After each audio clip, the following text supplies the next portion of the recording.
Everyone, আশা করি সবাই ভালো আছেন। আজকে যেই টপিকটা নিয়ে দু চার কথা বলবো সেটা হচ্ছে ভুঁড়ি, মানে অ্যাবডোমিনাল ওবেসিটি বা সেন্ট্রিপেটাল ওবেসিটি বা টামি ফ্যাট, যাই বলেন বাংলা কথায় সেটাকে বলে ভুঁড়ি। অনেক ডাক্তারেরই হয়তো ভুঁড়ি থাকে, অনেকেই সেটা বলে, বয়স্ক ডাক্তার হবে সেটা। তো যাই হোক, মেন কথায় যেটা আসা যাক সেটা হচ্ছে এই ভুঁড়ি কেন হয়।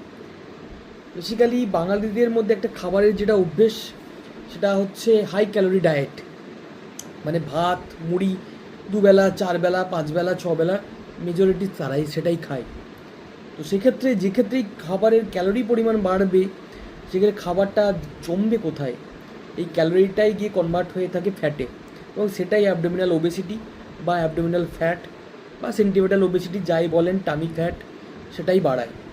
আর মনে রাখবেন, এই টামি ফ্যাটই যত রকম ডায়াবেটিসের মূল কারণ, কারণ এখান থেকেই ইনসুলিন রেজিস্ট্যান্স যেটা হয়, সেখান থেকেই টাইপ 2 ডায়াবেটিস মেলাইটাসের সৃষ্টি।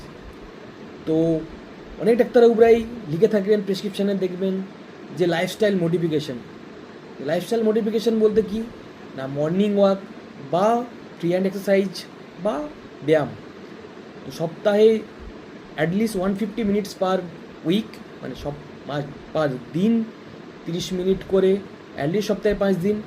আর অবশ্যই হাই ক্যালোরি ডায়েটটা বন্ধ করা, খাবারে সবজির পরিমাণ বাড়ানো, নাটস, ফাইবারিস ডায়েট, ফল, এগুলো বাড়ানো, যাতে আমার হাই ক্যালোরি ইনটেকটা কম হয় এবং অ্যাবডোমিনাল ওবেসিটিটা কম হয়।